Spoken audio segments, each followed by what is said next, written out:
محمد وعلى آل محمد كما باركت على إبراهيم وعلى آل إبراهيم إنك حميد مجيد.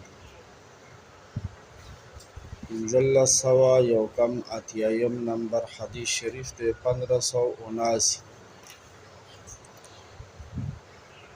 وعن ابي هريره رضي الله تعالى عنه، دا حدیث د سیدنا ابو هريره رضی الله عنه نے روایت دی. کوم صحابی نے روایت؟ ابو هريره رضی الله عنه. الله پاک دې ته راضي شي، الله پاک دې د خپل ځان ناراضي کړي. زما استاو د ټول امت ته طرفه دی الله پاک بهتري بدلی ورکړي. ان رسول الله صلى الله تعالى عليه وسلم قال، چې پیغمبر علیہ السلام فرمایلی دي، پیغمبر علیہ الصلوۃ والسلام پاک ارشاد دی، من حمل علينا السلاح، چا چې په موږ مسلمانانو باندې اسلحه راوچته کا، فلیس منا، دا زمونږ نه دی.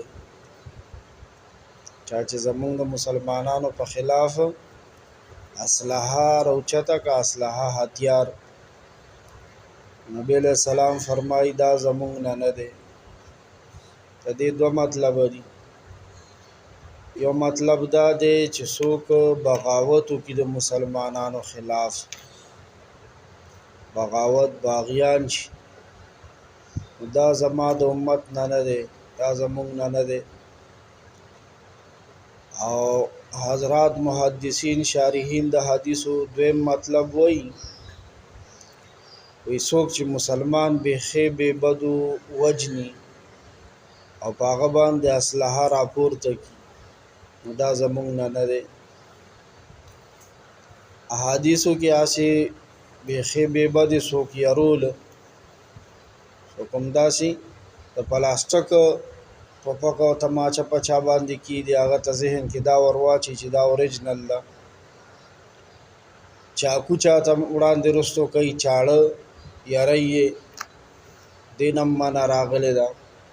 په بهرحال دلته چې څوک د مسلمانانو خلاف بغاوت وکړي یا قتل و قتال کوي او اسلحه راوچتوي، نبی علیہ السلام فرمایي دا زمونږ نه دی.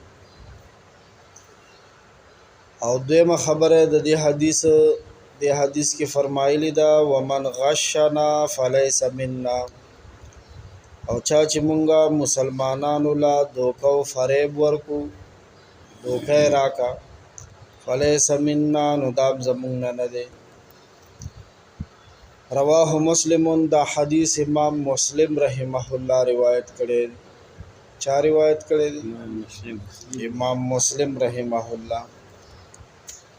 او د امام مسلم رحمه الله پر روایت کرده حدیث کې د نبی علیہ الصلوۃ والسلام یو مختصره غونته واقع بیان شوی ده، چاہی کې هغه دور کې یو صاحب دوکا کړی دا، ملاوټ کړی دی، نو سی ویلی دی بیا نبی علیہ الصلوۃ والسلام دا وری.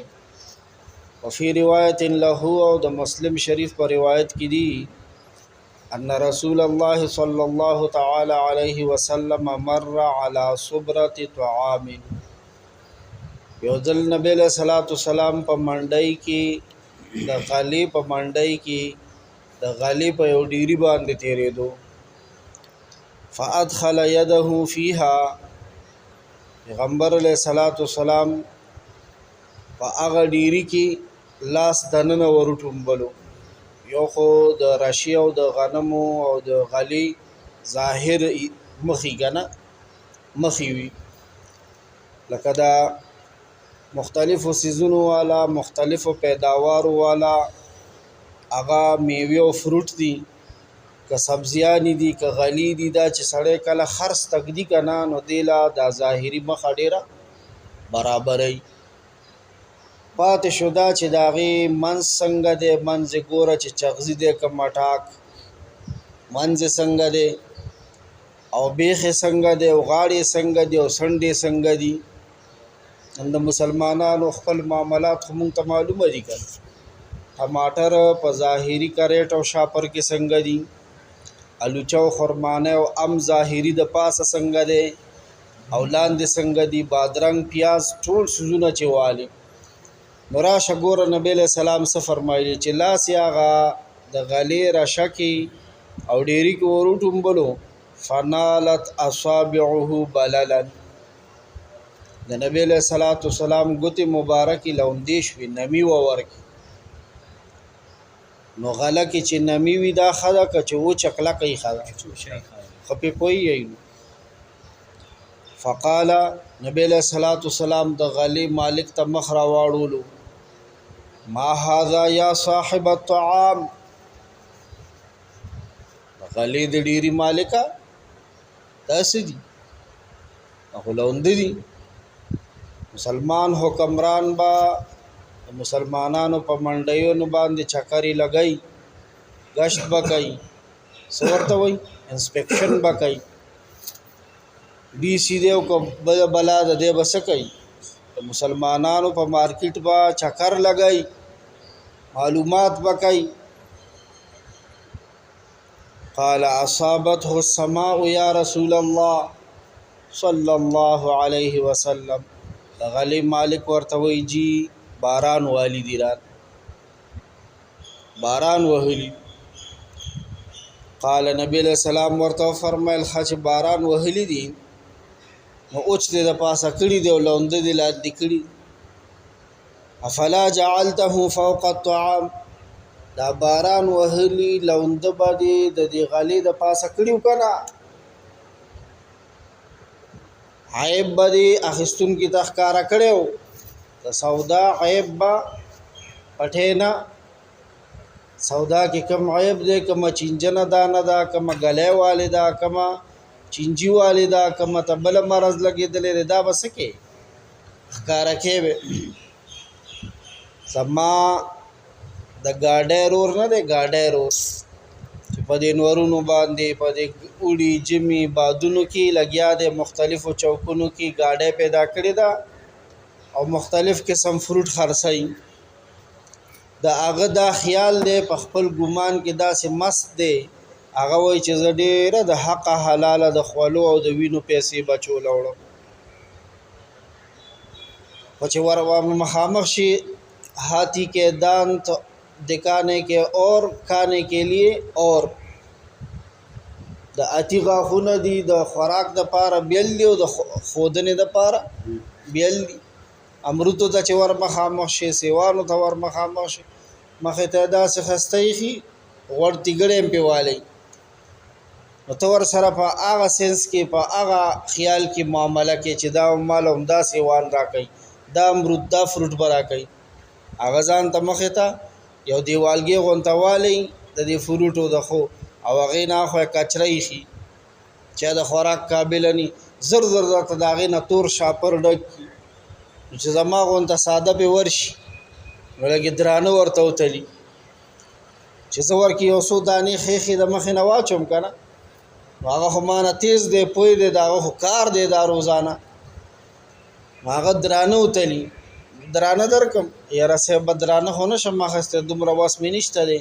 ښه نو هغه تور شاپر نه هغه تا چې پکې کومې سمې سمې دانې ایښي که نه اتې واپس وباسي او زر دله شاپر له غوټه ورکړي. او دا خو لا پرېږده چې مخکې نه تیار نور شاپر ایښي، د ګاډۍ هغه لاندې بیخ کې نه دی تیار ریډیمیډ شاپر ایښي، نو تا ته دا ډک کړي ته په خپل خیال کې ته وایې چې ښې دانو نه مې ډک او چې ته پیسې د بټوې نه راوباسې د پرس نه او اخوا دې خوا ګورې بازار دی ځان سنبالې را سنبالې غرب هغه دله هغه د کچرې والا تور شاپر درکړي. شیخ ادریس سے فرمایي وي یو ځل مې دغه شانتې څه فروټ کو واخېسته کور ته مې راوړه، وایي کور کې مې لا دغه م کول که نه دوړه دبو چې ما څه راوړي دي چې هغې کور کې اوس پل راته ویل چې شیخ صاحب دا دله چا هسې درکړي دي که اخیستې دي په بیه؟ ما ورته ویل چې په بیه مې اخیستې دي، هسې چا څنګه راکړي هسې پکې کوم دی؟ وایي دا ټول څښای دي، یو هم پکې د خوراک نه وه. نو د ګاډۍ رور ته زما دا گزارش دی که زما دا خبره ور ورسېده مهرباني وکړه اسلامي سودا او کا اسلامی سودا استاد جی اسلامی سودا صدا مسلمان سودا او کا مسلمان سودا خیانت مکوا نبی علیہ الصلوۃ والسلام فرمایي چې کوم سوداګر خیانت نه کوي او دروغ نه وایي د بسباتا د محشر په میدان کې د انبیو په صف کې پاسي وا د گاډي والا اړت والا دیاړي والا سبزه والا گزارش ته در خپل آخرت ما بربادوا خیانت او دروغ مکوا نو د سبزی منډه نه د فروټ منډه نه د ګوړې منډه نه د مالګې منډه نه د فلانې منډه نه د فلانې منډه نه با سیدا جنت تلاړ شو د پیغمبرانو مرګرتیا به دي نصیب سمک سکار وکي سودا چې څنګه ده بس دا سي پیش کا داکته چې دا شی دی دا شی دی نو نبی علیہ الصلوۃ والسلام ورته فرمایل دا باران وهلی لوند دا به د پاسه کړیو کنه حتی يراه الناس چې خلکو کته چې دا غله خو باران والدنو په انداز کې بته خطا سره خو بده او چې ریټ کوي او ماس کې دا لوند دي او بیا نبی علیہ الصلوۃ والسلام فرمایل ډیر سخت کې دی خو کله چا د مسلمانې قدر په ذهن کې وي او د نبی علیہ السلام محبت وي من غشنا فليس منا چا چې موږ مسلمانانو له دوکه راکا دا زمونږ نه دی بیا حضرات شارحین د دوکي یو درې صورتونه وایي وګت خونو شو درس سبا کوي زې مړه یا ارحم الراحمین یا ارحم الراحمین یا ذل جلال والاکرام یا ذل جلال والاکرام اللهم انك عفو